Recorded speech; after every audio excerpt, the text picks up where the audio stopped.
इसी मार्गशीर्ष के महीने भगवान राम का विवाह हुआ था। इसी मार्गशीर्ष के महीने में शिव और पार्वती का बेटा कार्तिक हुआ था। और इसी मार्गशीर्ष के महीने में कुरुक्षेत्र के मैदान में भगवान ने श्याम सुंदर ने अर्जुन को गीता सुनाई थी। इसी मार्गशीर्ष के महीने में गीता का प्राकट्य हुआ था। और गीता मैया की जय। हरे हरे डाल दें।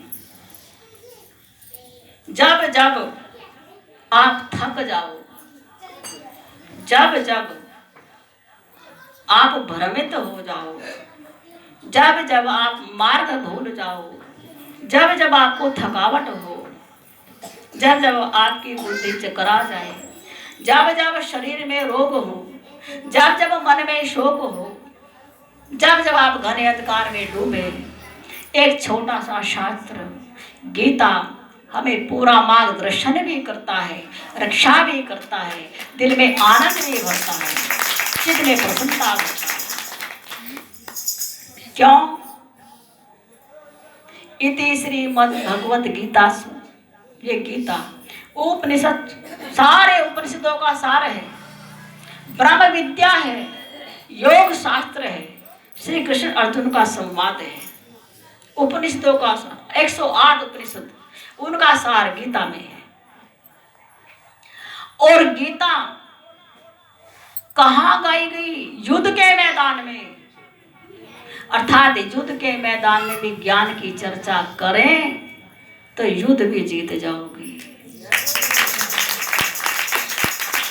हम संग्राम के दिन में घर में लड़ाई हो, फसाद हो, बहू सास की बुराई, सास बहू की बुराई, पड़ोसी न आएगी उसकी बुराई, घर की लड़ाई की जगह जगह बात बताई तो भी लड़ाई शांत ना हो पाई।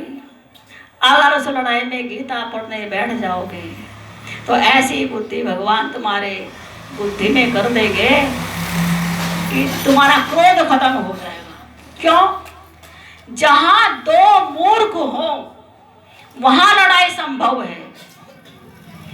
जहां दो मूर्ख हो वहां लड़ाई संभव है। जहां दो विद्वान हो वहां भी लड़ाई संभव है। जहां अकेला विद्वान हो वहां लड़ाई कभी नहीं होती। भाई मूर्ख है वो अपनी कहेगा, वो अपनी कहेगा, लड़ाई हो सकती है।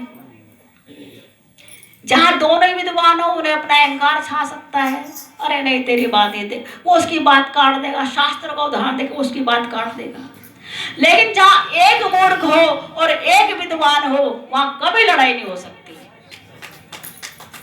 क्योंकि वो जानता है विद्वान, उपदेशो ही मूर्खाणाम प्रकोपायनाय शांतये पैपानम भुजंगानाम केवल विश्वर्धनम। विद्वान जानता है बहस कर रहा है, मूर्ख है, गवार है, निपट है, हमसे बहस कर रहा है, इसे कितना ही समझा लो अपनी बात ऊंची करके रहेगा। सांप को कितना भी दूध पिला लो वो दूध का विष ही बना के छोड़ेगा।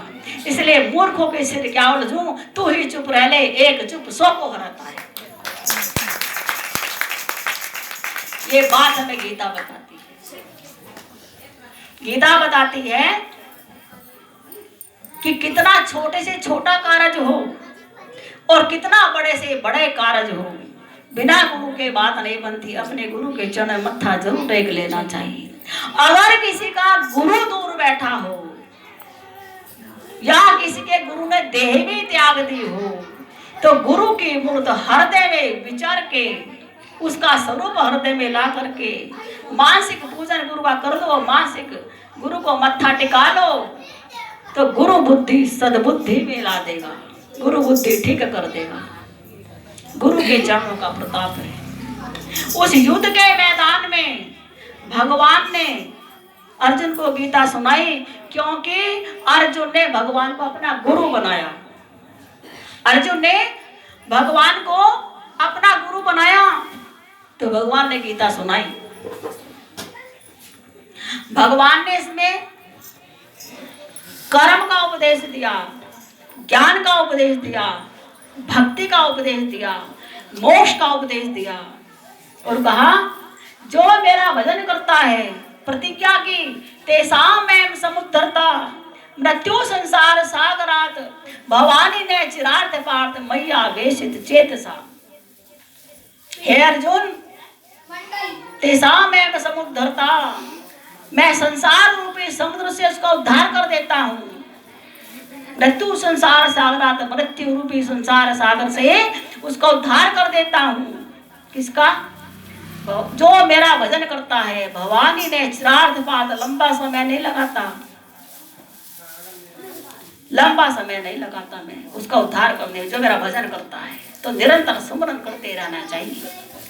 मये मनाधस मय बुद्धि निवेशे निवससी मय्ये अतः दुमने संशय।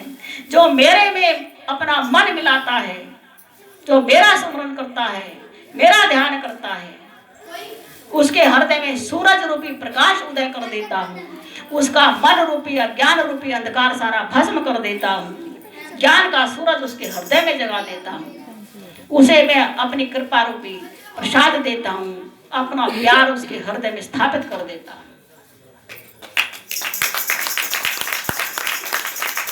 तो गीता के 10 श्लोक पढ़ लो, चाहे पूरी गीता पढ़ लो, चाहे के श्लोक पढ़ लो, लेकिन जो कुछ पढ़ो गीता को बड़े मन भाव से पढ़ो, श्रद्धा से पढ़ो। एक एक अक्षर गीता का बड़ा कीमती है, एक एक अक्षर।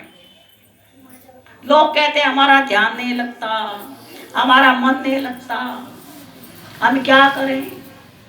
भगवान कहते हैं अपना आहार ठीक कर लो, अपना व्यवहार ठीक कर लो। युक्त आहार विहार से, युक्त चेष्ट से, कर्म से, युक्त सपना बोध से योगो भवति दुःखः। दुख किसके दूर होगे? जो युक्त आहार करता है, ना अधिक खाता है ना कम खाता है, संतुलित भोजन करता है, व्यवहार अच्छा करता है, ना क्रोध का व्यवहार करता है, ना किसको काटने जलने का व्यवहार करता है, इतनी दीनता भी नहीं दिखाता है। युक्त जैसे कर्म सो, जिसके सारे कर्म सधे हुए हैं। युक्त सपना बहुत से, बहुत अधिक सोता भी नहीं है, बहुत से बहुत अधिक जागता भी नहीं है। जागने में जाते हैं 4 दिन तक पलंग पर सोते ही रहते हैं। एक रात भवानी को मना ले, 4 दिन सो गए। इतना जागो जो नींद ना दुख नहीं आए। बहुत अधिक जागने वाला, बहुत अधिक सोने वाला, बहुत अधिक खाने वाला, बहुत अधिक बातें बोलने वाला व्यक्ति कभी भी भगवान का भजन नहीं कर सकता और जिंदगी में कभी भी उसका दुख दूर नहीं हो सकता।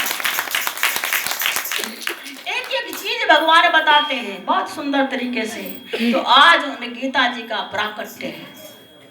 तो सबसे पहले आज हम गीता जी की आरती गाएंगे।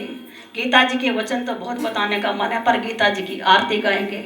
जो गीता जी का प्राकट्य आज के दिन हुआ था, आप सबके हृदय में गीता जी प्रकट हो व्यास गति से। बस यही आपके लिए आशीर्वचन है कि आप सबके हृदय में गीता का ज्ञान ठहरता रहे। पर गीता पढ़िए, गीता में बहुत कुछ है। और जिसको गीता पढ़ने नहीं आती, गीता को छू लिया करो, स्पर्श मार से गीता का ज्ञान आपके अंदर संचरित हो जाए।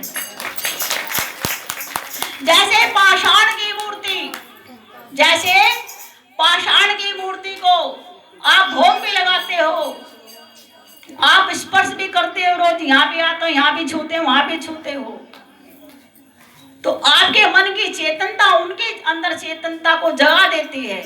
उसी प्रकार से गीता के प्रति भाव आपके मन में उदय हो जाए और आप पढ़ना भी ना जाने तो गीता को छुओगे तो आपके मन की तरंग गीता के अंदर से वो ज्ञान निकल के आपके अंदर समाहित हो जाएगा, आपको पता भी नहीं चलेगा।